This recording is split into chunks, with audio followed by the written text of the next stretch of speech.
Olá, alunos, tudo bem com vocês? Vamos para a nossa aula 28. Agora nós vamos entrar num tema muito interessante, que é o tema de gravitação, a primeira parte, né? Onde eu vou fazer um esboço geral desse assunto de astronomia, tá? Bom, acho que todo mundo aqui já ouviu falar em algum momento da vida sobre astronomia, né? Na verdade, a astronomia é uma das ciências mais antigas da humanidade, porque dos povos mais dos primórdios da humanidade, o homem já tinha esse interesse pelo céu, né, por observar o céu, o que tinha no céu. E com isso, a partir disso, ele elaborou várias crendices, várias teorias, né? Então, quando os conceitos científicos de astronomia se confundem com religião ou com crenças, coisas que não se pode você confirmar pelo método científico, né? Aí nós estamos falando mais no campo da astrologia, né? A astrologia é uma ciência, não é uma ciência, mas é uma crença que ela tenta explicar o comportamento humano, né, sob influência dos astros, né? Então não tem aqui uma comprovação científica. Isso antigamente era muito comum, né? Mas aí, com o passar do tempo, o método científico foi se refinando, né? E aí teve uma separação do que é ciência. Então, aqui nós vamos nos limitar a falar de astronomia, né? E não de astrologia, mas é astronomia. Então, é como que se comportam os astros celestes, tá? Então, aqui você já consegue ver desde a antiguidade, né? A arqueologia já mostrou isso para gente, que desde os povos babilônicos, os gregos, os chineses, indianos, persas, os próprios maias, né? São todos povos antigos. Eles tinham uma informação muito precisa, né, sobre o movimento de astros no céu, formação de aglomerado de estrelas e tudo mais. E, por exemplo, um dos mais famosos que são os gregos, né, eles até relacionaram muito dos astros com algumas histórias, algumas mitologias, né, envolvendo deuses e semideuses, tá? Bom, mas depois que a astronomia se desenvolveu como um campo da ciência, né, hoje em dia a astronomia moderna ela se divide em observacional e teórica, né? Teórica no sentido que cientistas tentam fazer simulações e modelagens, por exemplo, tentando simular a colisão de planetas, de galáxias ou a formação de algum tipo de estrela, né? Fazendo a dinâmica orbital de um determinado astro em um sistema solar, né? E também temos o campo observacional, que nas últimas décadas aí teve um crescimento muito forte, impulsionado pela tecnologia, né? Então, por exemplo, as sondas espaciais, as grandes viagens espaciais, os telescópios cada vez mais modernos, né? Então, cada vez mais temos conseguido observar dados que antes não era possível, né? Até recentemente, por exemplo, a imagem, por exemplo, de um buraco negro que foi formada a partir da superposição de várias imagens coletadas por um período de tempo muito longo, né? Então você fez a transposição para um modelo teórico, tá? Então, tanto a astronomia teórica e a observacional têm caminhado junto para fazer o descobrimento de astronomia. E pasmem, a astronomia ela é um dos campos que o homem menos sabe, né? O universo ele tem um campo muito grande ainda desconhecido e promete ser aí nos próximos anos uma das áreas mais importantes da ciência, né? Aliada com a saúde e nanotecnologia, tá? E além disso, né? A astronomia é muito famosa também por amadores. Inclusive aqueles amadores que são interessados em fazer observações do céu, à luz do luar, né? E também aqueles amadores que gostam de tirar fotos. Então tem até prêmios internacionais que premiam esses amadores pelas imagens mais belas do céu, né? Bom, mas a astronomia ela é um campo bem amplo e para se ter uma noção do que ela se dedica, né, temos um campo da astronomia que é a astronomia solar, que só tenta focar no nosso sistema solar, o que está acontecendo com os planetas, o Sol e tudo mais, né? Temos a astronomia planetária, que se ela tenta investigar, por exemplo, exoplanetas, planetas fora do sistema solar, ou até os nossos vizinhos aqui no nosso sistema solar. Temos aí a parte estelar, que tenta entender toda a dinâmica de evolução das estrelas, né, desde o nascimento até a morte de estrelas. A galáctica, no sentido de tentar estudar novas galáxias que nós conseguimos assim observar a partir da nossa localização na Terra, né? E tem também aqueles extragalácticos que tentam investigar diversos outros tipos de corpos celestes presentes fora da nossa galáxia. E também a cosmologia, que tenta entender aí qual é a origem e, e o, e a evolução do nosso universo, tá certo? E aí, para quem ainda tem interesse ainda maior, a astronomia é um campo muito interdisciplinar, né? Ela pode envolver coisas como biologia, química, história, enfim. Mas tem também aquela área que envolve especificamente a física, né? Que funde com a física, que é a astrofísica. Então, a astrofísica ela tenta estudar o universo a partir das suas leis e conceitos, né? Então, nós tentamos aplicar as leis e conceitos de física que a gente tem visto, né, ao longo da nossa disciplina, para tentar encontrar aí alguma predição do universo, tá bom? Bom, mas o que eu quero ressaltar nessa aula são os modelos planetários, né? Porque os primeiros pensamentos dos povos antigos foi como que é a estrutura do universo, tá? E um dos primeiros que surgiu foi justamente na Grécia Antiga, esse grande pensador, o Aristóteles, tá? E aí ele é o responsável por construir o sistema geocêntrico, ou seja, ele colocava a Terra no centro do universo, né? E aí você tinha então no modelo, o Aristóteles tinha um modelo mecânico muito interessante, porque a Terra ela estava então no centro do nosso universo. Você tinha uma abóbada celeste. A abóbada celeste você entenda como uma redoma de vidro, né, esférica. Então você tinha dois tipos de movimentos, movimentos terrestres e movimentos celestiais. Os movimentos terrestres eram aqueles tipos de movimento imperfeito, né, que a gente vê, que um objeto para depois de se mover e tudo mais. E ele entendia isso como o lugar natural. Então você tinha toda a matéria formada por quatro elementos: o ar, o fogo, a terra e a água.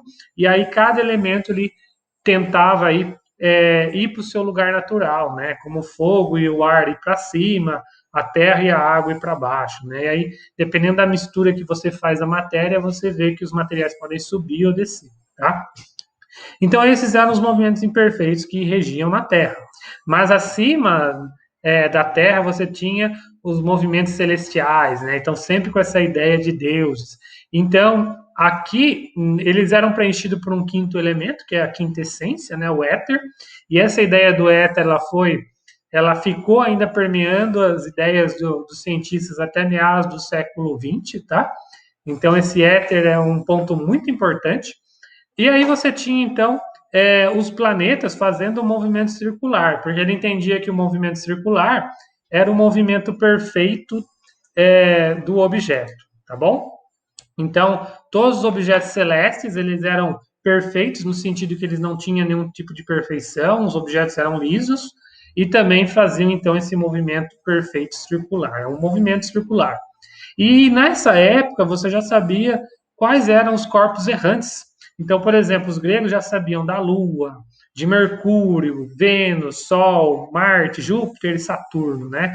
Então, todos eles aqui, então, permeando e fixos dentro aqui dessa abóbada celeste, tá bom? E o sistema de Aristóteles ele ficou muito famoso, porque aí, principalmente, né, depois que ele foi revisitado por Ptolomeu, porque lá no século, já o século II depois de Cristo, né? Veja que aí a gente já está entrando na Idade Média, né? O Ptolomeu, então, ele retoma esse pensamento de Aristóteles, tá?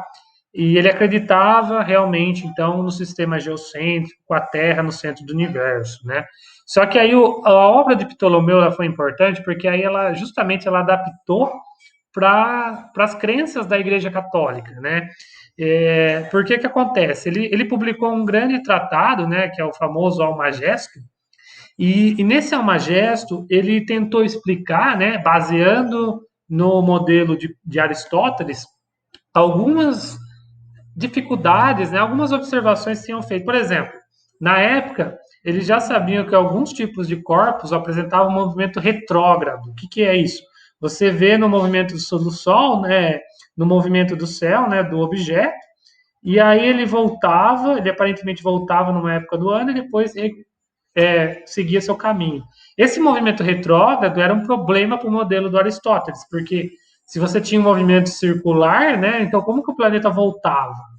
E aí, o Ptolomeu, ele conseguiu resolver isso por uma engenharia muito interessante. Ele então criou os epiciclos. Então você tinha, por exemplo, a Terra continuava no centro do universo. Na verdade, assim, o centro, que ele chamava de excêntrico, né?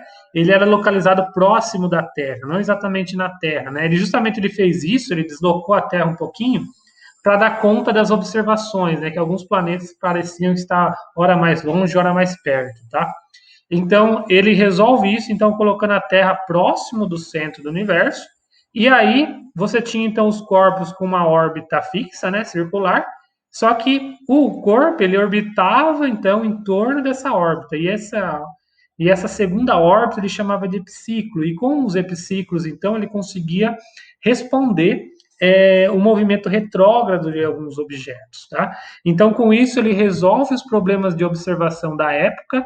Além disso, ele reforça a ideia de Aristóteles, tá? E isso foi perfeito para a Igreja Católica, porque você colocava então a Terra como centro do universo e, consequentemente, a humanidade, né, como centro do universo, como uma criação divina, né? Então, a Igreja Católica, então, ela adota então esse modelo do sistema planetário, né, e do universo. E com isso, nessa época da Idade Média, né, a Igreja Católica detinha todo o conhecimento. Então, ela toma isso como dogma, tá? E isso foi muito importante, porque nós vamos ver que muitos dos cientistas e pensadores que começavam a pensar com ideias diferentes, a Igreja Católica atacava com a Inquisição, tá? E a Inquisição foi um momento muito importante aí, que vocês sabem bem da história, que a Igreja Católica atacava qualquer um que tinha pensamento contrário aos dogmas da Igreja, né? Então, veja, então o Ptolomeu, então ele solidifica o modelo de Aristóteles, né, adotado pela Igreja, e aí do século II a gente dá um salto muito grande para o século XVI, porque todo esse tempo aqui você tem é, a idade das trevas mesmo, né, onde pouco conhecimento foi construído, e você tem então no século XVI o início das ideias iluministas, né? Ou seja, o homem ele começa a, a tentar o racionalismo, ou seja, tentar entender o funcionamento da natureza. Isso não acontecia antes, tá? E aí com o Copérnico, no século XVI, ele começa a pensar então no modelo heliocêntrico, que ele não foi o primeiro a pensar nisso, né? Porque você tem um outro grego aqui, o Aristarco de Samos, que lá na Grécia Antiga ele já tinha esse modelo heliocêntrico, mas o Aristóteles ele foi subjugado pelo modelo de Aristóteles, né? Então, o Copérnico, a importância do Copérnico é que ele coloca essas ideias dele com o modelo heliocêntrico de universo, né, planetário, na sua obra da Revolução das Esferas Celestes, né? E lá, então, ele caracteriza isso, né? E aí, o que, que ele torna esse modelo interessante, né? Que ele continua com os epiciclos, então, apesar da Terra já não estar no centro do universo, né? Mas ele ainda usa os epiciclos para tentar explicar esse movimento retrógrado. É, então, o centro do universo seria próximo ao Sol, né?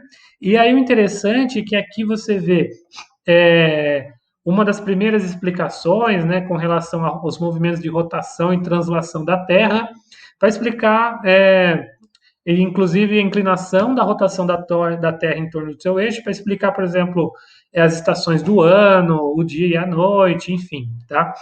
Só que esse livro aqui, essa obra dele, ela foi proibida pela igreja, justamente porque usava esse modelo heliocêntrico, né? Então, porque o que a igreja atacava, né? Como a Terra não estava no centro do universo, então o universo, que seria uma obra divina, o homem não estaria no centro desse universo, né? Então, não seria a grande criação de Deus, né? Como centro do universo. Então, esse daqui foi uma das questões que a igreja atacou fortemente, né? Porque o modelo geocêntrico, ela dava ênfase, né, na criação divina, tá? Isso, o modelo heliocêntrico perdia um pouco isso. Então, a Igreja Católica, né, a Inquisição, então, ela proibiu essa obra em toda a Europa do Copérnico, tá certo? Mas essa obra do Copérnico, né, apesar de ser proibida, ela ainda circulava aí nos mercados negros da Europa, né? E no século XIX, chegamos então ao Galileu Galilei, tá? O Galileu Galilei, ele foi importantíssimo, tanto é que ele é considerado o pai da astronomia moderna, porque se você pensar, até aqui, todas as observações eram feitas a olho nu. Então a pessoa observava o céu, né, à noite, enfim, e ela desenhava, né, em algum lugar ali o que ela registrava o que ela observava. O Galileu Galilei, ele começou então, ele tinha um laboratório na universidade italiana, né, ele já era professor universitário, ele começou o seu trabalho ali com movimento de corpos, né, usando o plano inclinado, que é da livre e tudo mais, tá? Mas, então ele já era muito bem conhecido nessa época, mas ele fez uma coisa que pouca gente fez, né? Na verdade foi pioneiro, porque na época dele já se usava a luneta para observação, só que usava a luneta para você observar objetos distantes na Terra, né? Então, nas grandes navegações, né, nessa época, Cristóvão Colombo, Cabral e tudo mais, né? Era comum você usar a luneta para você observar continente, terras muito longe, né? Mas o grande triunfo do Galileu foi que ele pegou a luneta e observou o céu. Então ele foi o primeiro a fazer isso. E aí, o muito interessante é que ele começa então a registrar o que ele observa usando o método científico. Em que sentido? Que ele começa a fazer desenhos, né, do que ele observa no céu. E ele era um adorador do trabalho de Copérnico. E aí, todas as suas observações, ele coloca então na sua obra Siderius Nuncius, o Mensageiro das Estrelas. E nessa obra, ele não fala abertamente, né, mas ele faz uma crítica muito ferrenha ao modelo de Aristóteles, tá? E aí, ele usa algumas descobertas para justificar isso. Por exemplo, manchas solares. As manchas solares são pequenas regiões do Sol, né, onde você tem problemas ali locais de campo magnético não uniforme, né? Então ele conseguiu observar isso com a sua luneta, né? E isso também criticava o modelo de Aristóteles, né, dos objetos, dos astros celestes serem esferas perfeitas, tá? As crateras lunares. Então hoje para a gente a superfície da Lua toda craterosa é uma coisa comum, né? Porque vem da colisão de pequenos asteroides, né? Mas aqui também criticava o modelo de Aristóteles porque não é uma esfera perfeita. As fases de Vênus também, uma outra consideração importante que mostra aí que nem todos os planetas estão rotacionando, né? Da mesma forma. Os satélites de Júpiter, e veja que desenho bem interessante aqui, é tirado sua obra original, você veja que tem Oriente e Ocidente, né? E aí ele desenhava o que ele observava, porque o Júpiter tem vários satélites, né? Mas os principais são esses quatro, que são os maiores, né? Io, Europa, Ganimedes e Calisto. Então aqui ele desenhava, por exemplo, que na época você não sabia que outros planetas tinham luas, satélites artificiais. Então ele foi um dos primeiros aqui a registrar os satélites de Júpiter. Então ele desenhava aqui, por exemplo, o planeta, e aí ele vinha três corpos. Aí depois de um tempo ele via o planeta aqui e mais três corpos. Então, com esses desenhos ele conseguiu desvendar aí os satélites de Júpiter. Os anéis de Saturno também, não se imaginava que Saturno tinha anéis, né? E então, enfim, o Galileu ele fez uma contribuição ferrenha e ele defendeu a ideia do heliocentrismo, né? Então ele criticava muito fortemente as ideias aristotélicas e, consequentemente, os dogmas da igreja. E aí ele começou a ter problemas com a Inquisição. Mas não pense que foi de uma hora para outra, tá? Na verdade, foi coisas de anos. Ele começou a dar palestras, nas aulas deles ele criticava esse modelo, e aí até que chegou um momento, né, que ele foi advertido pela igreja que ele deveria parar de difundir essas ideias, né? Mas aí ele continuou meio que às escondidas, né, com as suas palestras, e aí até que a igreja permanentemente o proibiu de citar qualquer coisa referente a esses modelos planetários, né? Mas, enfim, aí a obra dele também foi proibida, né, de ser impressa e tudo mais, mas ainda assim ele continuou, até que chegou o momento que ele foi preso. Então ele ficou anos na prisão, né, por conta das suas ideias de contra os dogmas da igreja, né? E a história conta que, na verdade, ele ficou anos lá, né, preso, e o último ação da igreja seria realmente queimar Galileu nas fogueiras da Inquisição, né? Mas para escapar dessa morte, o Galileu então ele se redimiu, dizendo que ele estava com acesso de loucura, né? Que ele estava fora das suas condições sóbrias, né? Intelectuais. E com isso ele não foi para a fogueira, né? Mas ele chegou muito perto aí de ser queimado na fogueira, né? Inclusive na internet você consegue até encontrar o depoimento de Galileu onde ele afirma isso, né? Que foi um momento de lapso mental, que ele não acreditava nisso, né? E então ele teve essa redenção aí para com a igreja, porque ele chegou muito próximo de ser realmente perseguido por isso, tá bom?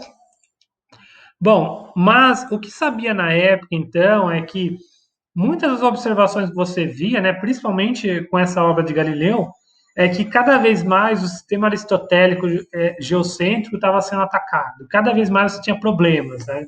E a cada problema você tinha cada vez mais que defender um modelo que estava naufragando, né? E aí nessa mesma época, né, de Galileu, o Galileu ele é um italiano, né? Mas lá na Bélgica, nesse reino belga aí, né? Você tinha um outro importante pensador, que era o Tycho Brahe. O Tycho Brahe, ele era dinamarquês, né? Vivia naquela região, né, da Bélgica, Dinamarca e tudo mais, né? Só que o Tycho Brahe, ele era uma pessoa que ele era muito próxima da realeza da Dinamarca, né? Então, por ele ser muito próximo, muito querido pela realeza, o rei Frederico II, ele deu para ele uma ilha. Então imagina que ele foi premiado aqui com uma ilha. Ele foi presenteado com uma ilha, né? Então é a ilha de Riven. Então é o seguinte, e ela existe até hoje, essa ilha, né? E aí o que acontece? O Tycho Brahe, ele construiu na época, na verdade, ele construiu o primeiro, né, observatório, que foi o Uranienborg, e depois ele construiu o segundo na ilha, que é o Stigenborg, né? Mas imagina que na época foi por muito tempo os observatórios mais modernos da época, né? Dedicados exclusivamente a você fazer observação do Sol. Então ele tinha aí os telescópios mais avançados da época, ele tinha um local propício para observação, né? Que é fora de poluição da cidade, né? Afastado da cidade. Então, e ele tinha um espaço também que não precisava ser incomodado, ele podia fazer as observações dele. Então imagina que era o centro, é o principal centro de astronomia da época. E com isso, ele fez uma catalogação extensa, mais completa catalogação de objetos do céu, né, feita na época. Então, ele fez um registro de constelações, de estrelas, de planetas, tudo que se observava no céu, né, na época, o que tinha de mais avançado estava nos observatórios de Tycho Brahe, né? E inclusive ele detectou novas estrelas, né, que de certa forma iam contra também novamente ao modelo de Aristóteles, mas o Tycho Brahe ele não foi um crítico tão claro de Aristóteles como foi Galileu, né? A importância do Tycho Brahe é que ele foi o primeiro organizador de observatórios observacionais, né? Então, hoje em dia você tem observatórios muito avançados, né, no Chile, nos Estados Unidos, na Europa, na Ásia, no Japão, no Havaí, tá? Que em regiões aí bem específicas, né, que te dá uma observação privilegiada do céu, mas para a época isso não era comum. E o observatório do Tycho Brahe, ele foi importante então justamente por isso, ele fez o maior catálogo da época dos objetos celestiais, tá bom? Bom, mas o Tycho Brahe, né? Então, com o passar do tempo, então ele ele liderou, né, essas observações até o final de sua vida, mas o grande trunfo vem com o seu assistente, que é o Johannes Kepler. O Johannes Kepler, na verdade, ele foi uma pessoa que trabalhou com o Tycho. Então, por muitos anos, ele trabalhou como assistente do Tycho Brahe, e quando o Tycho Brahe ele faleceu, o Kepler basicamente ele herdou todo aquele observatório para ele, né? E aí você vê que a importância do Tycho Brahe para a ciência está na sua relação com o Kepler. Por que acontece? O Kepler, então ele pegou todas aquelas informações que tinha no observatório do Tycho Brahe e com isso ele estabeleceu relações empíricas para o movimento de corpos celestes, né? Então ele foi o primeiro que começou a formular de forma empírica, né, as leis fundamentais da mecânica. Então, ele também, e isso, somente isso ajudou ele a solidificar o sistema heliocêntrico em detrimento aí do sistema geocêntrico de Aristóteles, tá? E aí o Kepler, ele então ele publica várias obras. E na verdade, na próxima aula a gente vai ver que são três principais leis que você tem de Kepler, e essas três leis, elas vêm em sequência nas suas três obras, né? Astronomia Nova, Harmonia do Mundo e a Epítome de Astronomia de Copérnico, né? Onde ele faz, a partir de todas as observações que ele tem lá de Uraniborg, ele consegue uma relação empírica do universo, né? Então imagina você tirar então movimentos celestiais, né, dos astros a partir de todas aquelas observações, você fazer uma lei geral, tá? Então o Kepler ele tem então uma importância crucial para o desenvolvimento dos modelos planetários aqui na astronomia antiga, tá? Só que assim, para você ver que nem sempre, né, todos os cientistas eles acertam tudo, né? Apesar do Kepler, né, então ele ser muito importante para estabelecer o sistema heliocêntrico, ele era ainda um amante, né, um seguidor de Platão, e ele postulou aí um modelo planetário baseado nos sólidos platônicos, né? Os sólidos de Platão são alguns sólidos onde você tem superfícies regulares, né, e uma relação de lados obedecendo a matemática, né? Então você tem tetraedro, cubo, octaedro, enfim. Então ele fez o seu modelo tentando encaixar vários tipos de sólidos platônicos, né? Um dentro do outro aqui, né? Em vez daquelas órbitas circulares. Mas isso daqui, logicamente, não foi em voga, né? Mas a sua obra, As Leis Fundamentais da Dinâmica Celeste, foi o que ficou e ele estava correto, né? Então ele conseguiu extrair importantíssimas informações empíricas dos movimentos de corpos celestes com os resultados de Tycho Brahe. Bom, então nessa época aqui, tudo aparentava, né, que o modelo de Aristóteles estava ruindo. Então, aquele modelo com a Terra no centro do universo, basicamente, que era adotado pela Igreja, várias observações então que eram feitas, elas contradiziam isso, né? E aí chegamos no século XVII, né, com Isaac Newton. E aí, a lenda diz o seguinte, que o Newton, né, então ele estava estudando em Cambridge, e nessa época, né, a Europa foi assolada pela peste bubônica, né, a peste negra. E isso fechou os portões de Cambridge, né, então ele ficou um tempo morando aí com os tios numa fazenda no interior, né. Então ele ficou em isolamento. E aí, ele era uma pessoa muito reclusa, né, e aí ele conseguiu, então ele ficou ali no seu, esses anos de reclusão do Newton foram os anos que ele mais produziu, né? Então ele produziu coisas de ótica, de mecânica, de cálculo matemático, enfim. Só que o Newton ele não publicava essas coisas, né? Aí reza a lenda que ele foi visitado pelo Edmund Halley, o mesmo descobridor do cometa Halley, né? E aí ele viu, ele apresentou para o Newton, né, o problema, né, qual que era a interação, a equação fundamental que regia corpos massivos, né, que era corpos, enfim, celestiais, né, que era uma coisa que há anos estava em aberto na época, né, e inclusive tinha um prêmio rolando para quem conseguisse desenvolver, né. E aí o Newton ele entrega para o Halley alguns papéis que estavam na gaveta e fala que ele já tinha resolvido esse problema há anos. E aí o Halley, então, ele vendo a importância daquela descoberta, né? Ele pediu permissão para o Newton para compilar tudo aquilo lá em um livro. e apresentar na Royal Society. O Newton aceitou, né? E com isso nasce uma das principais obras do mundo, né? Que é o Principia, os princípios matemáticos de filosofia natural. O Principia, na verdade, ele é dividido em três grandes partes, né? Na primeira parte, o Newton descreve a matemática que ele vai usar para descrever a sua obra, né? Então, é o nascimento do cálculo diferencial. Então, ele desenvolveu a ferramenta de cálculo de variações para você poder explicar, né, os movimentos de corpos. Na segunda parte do livro, então, ele faz toda a descrição da dinâmica de corpos terrestres, inclusive aí as suas três famosas leis, né, da dinâmica. E na última parte, ele usa os princípios de dinâmica para o movimento de corpos celestes. Então, aqui ele faz a lei da gravitação universal. A importância do Newton, ele está aqui, ele vai unir, então, o céu e a terra. Então, o movimento terrestre com o movimento celestial, todos eles irão obedecer a uma equação fundamental, que é a sua equação da gravitação, tá? E assim, a importância é que o Newton estava tão certo que anos depois, usando as predições de Newton, né?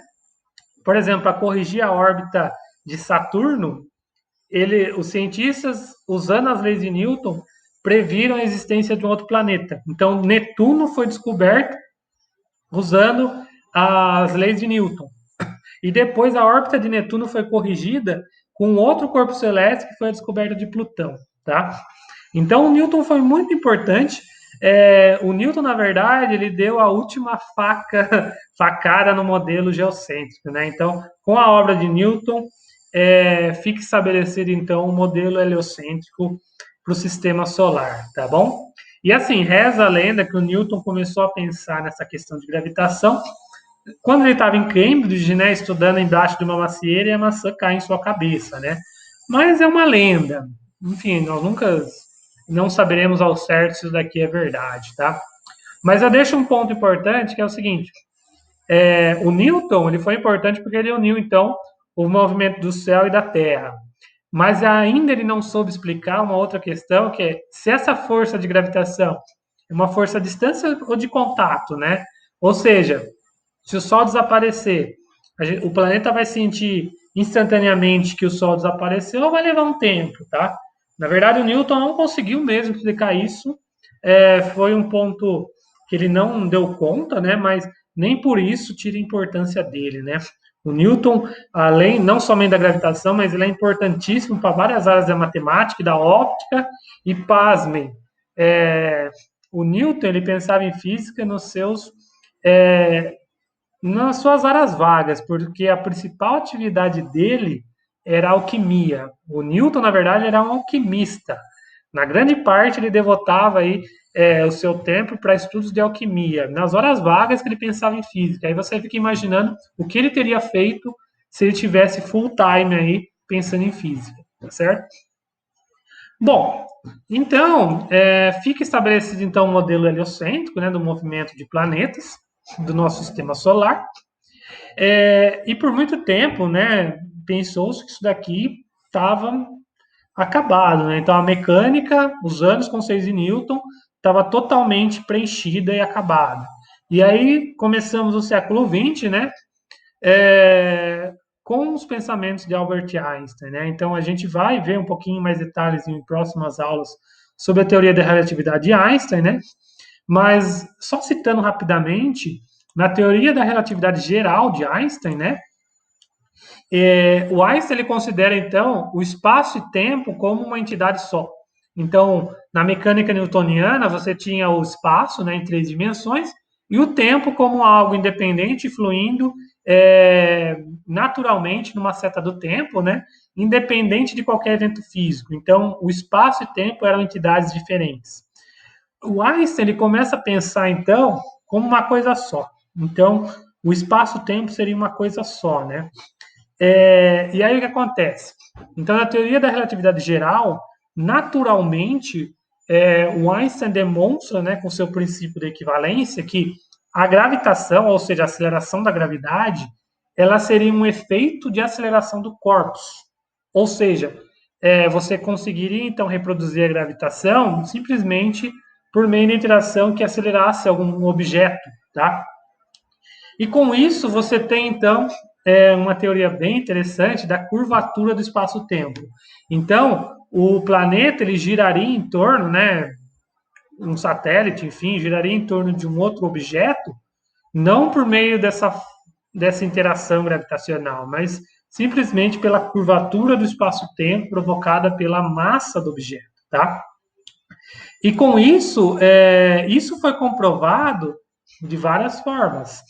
Por exemplo, através do eclipse de 1919, né? Onde, inclusive, foi comprovado aqui no Brasil, em Sobral, né? Então, eles pegaram o eclipse solar e observaram justamente nesse momento a posição de uma estrela. E aí eles sabiam a posição da estrela onde você não tinha o eclipse. Ou seja, esse efeito de paralaxe ele era um indicativo dessa curvatura do espaço-tempo, né? Porque a luz ela se curvava sobre a ação gravitacional. E isso foi comprovado no Brasil e na África, né? Veja que privilégio do Brasil, né? Mas outro ponto importante, a órbita de todos os planetas do Sistema Solar, com uma grande porcentagem de acurácia, né? Ela era predita pelas leis de Newton, tá? Então a teoria da gravitação de Newton ela previa as órbitas, né? Muito bem. Só que o problema você tinha Mercúrio. Mercúrio era um dos planetas que ele era mais próximo do Sol, né? Mas a órbita dele não batia muito bem com os cálculos de Newton, né? Inclusive os cientistas começaram a imaginar que existiria um outro objeto, né, massivo próximo de Mercúrio, né? Que na verdade depois não foi detectado, então essa ideia caiu por voga. Era um objeto que estaria deformando aí a órbita de Mercúrio. Mas assim, a teoria de Einstein, usando essa ideia de curvatura do espaço-tempo, ela corrige a órbita de Mercúrio. Então é outro ponto a favor para a teoria de Einstein, né? E assim, o Einstein, a gente vai estudar mais para frente, né, um pouco do seu trabalho.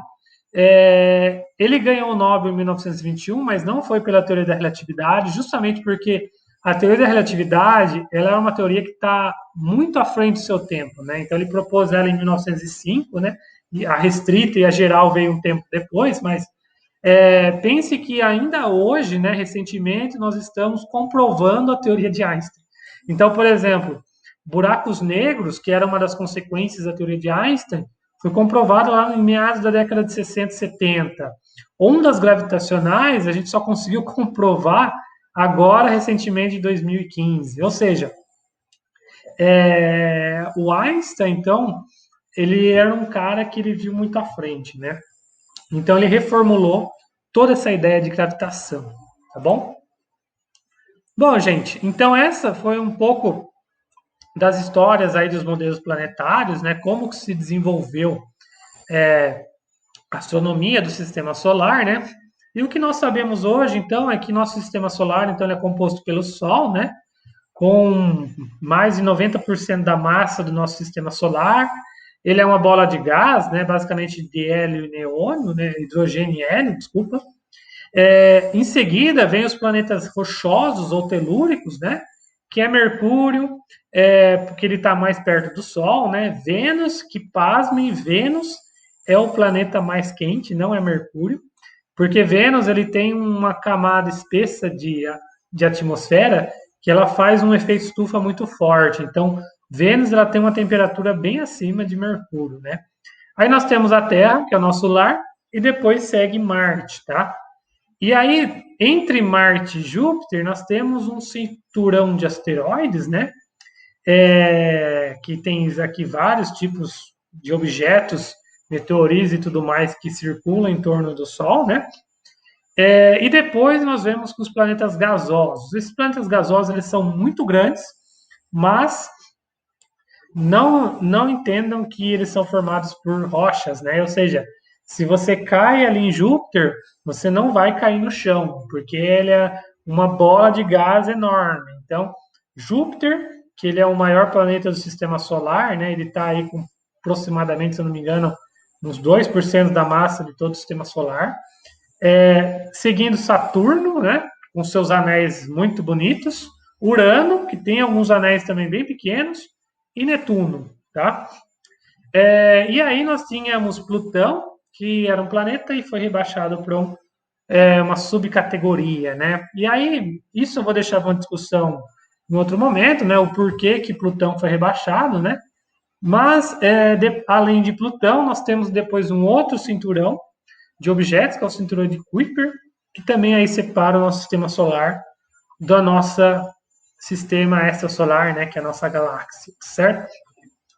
Então, esse é o nosso sistema solar, né? Isso aqui é bem interessante, a gente estuda aí em geografia, em ciências, né?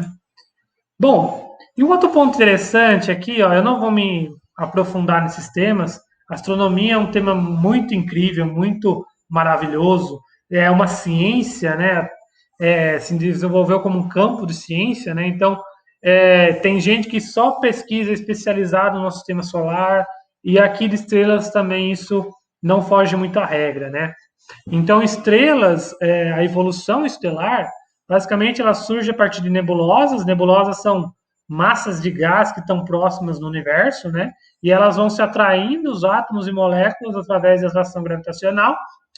E com isso, a gente vai formando cada vez mais uma massa atraída por interação gravitacional, né?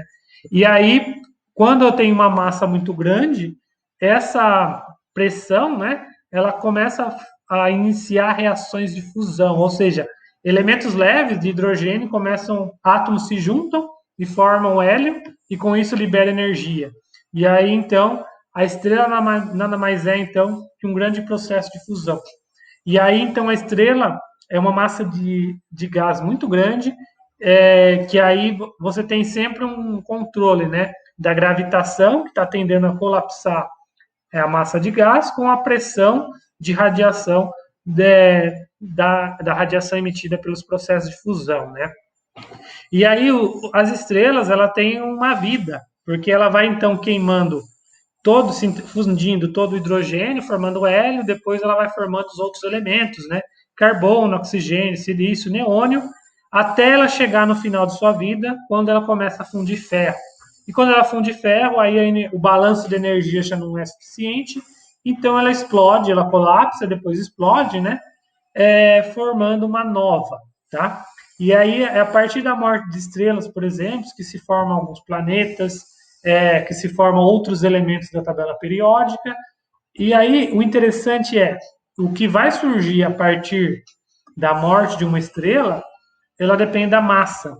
Então, por exemplo, se a estrela não for tão massiva, no final da vida dela, vai gerar uma anã branca, que é uma estrela muito pequena, com um brilho muito pequeno. Só que se tiver uma massa muito grande, você pode formar uma estrela de nêutrons, tá?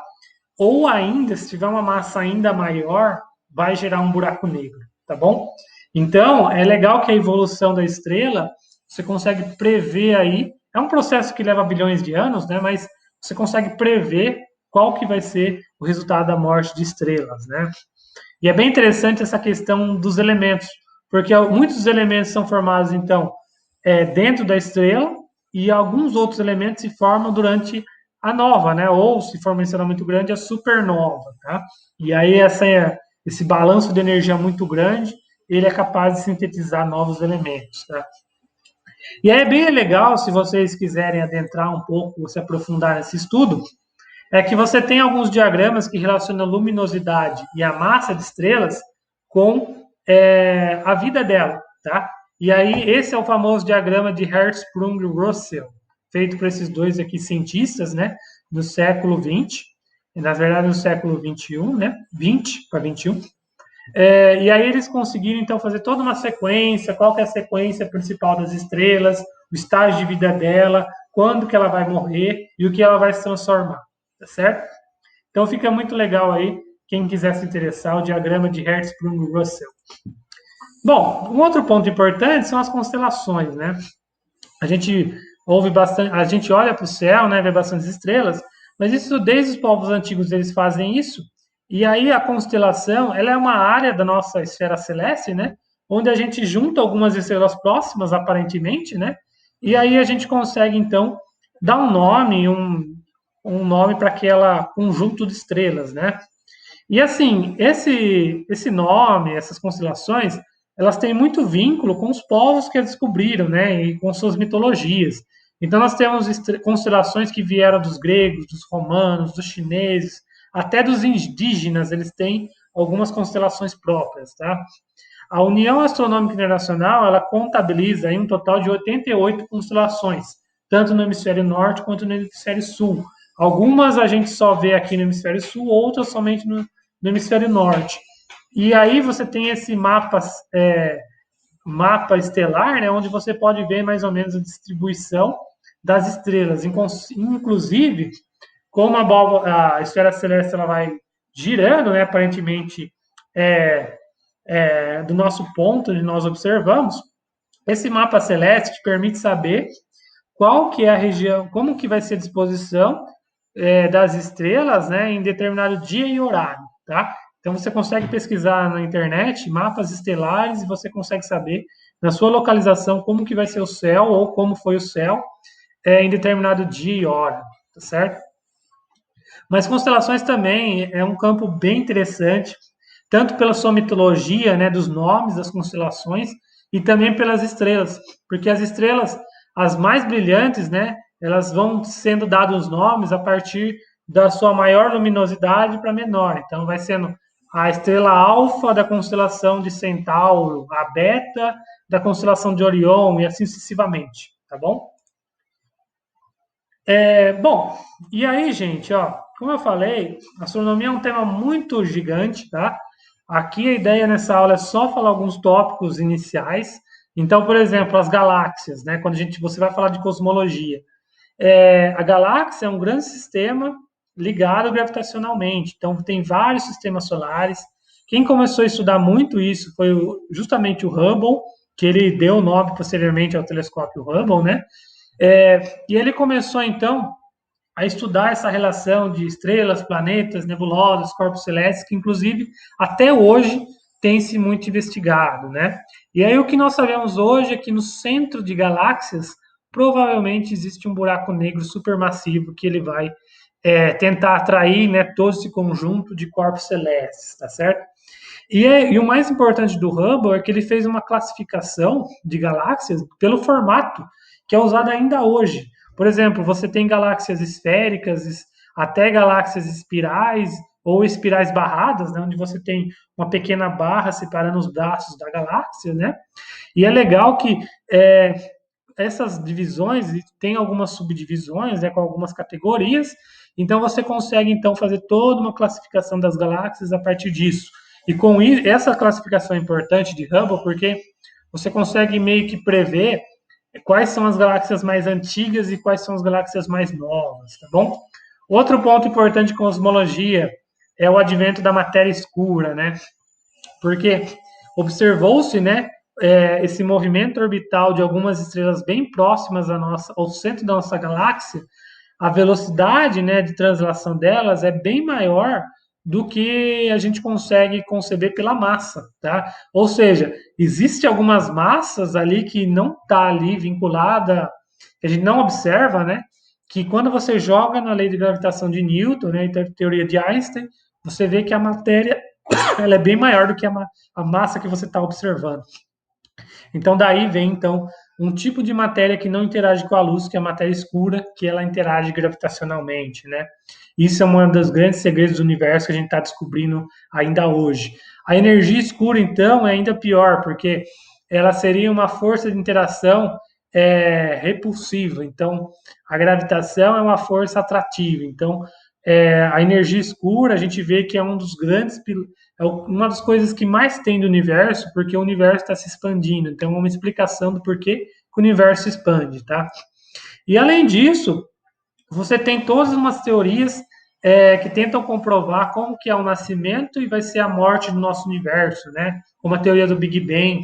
E pasme, a teoria do Big Bang, ela surge com um padre, que é o Lemaitre, que ele, porque assim, a teoria do Big Bang, ela não é contrária à existência divina. Então, é por isso que o padre ele conseguiu então defender suas ideias, né?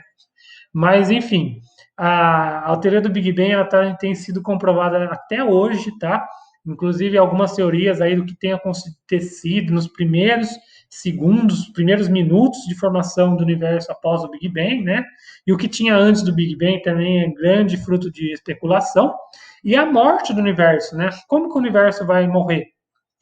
Existem várias teorias, morte térmica do universo, a morte estática, algumas teorias que o universo vai parar de crescer, vai começar a regredir, enfim, tá? Então a cosmologia hoje é um campo, assim como a astronomia, né? É um campo muito rico e muito interessante de pesquisa, né?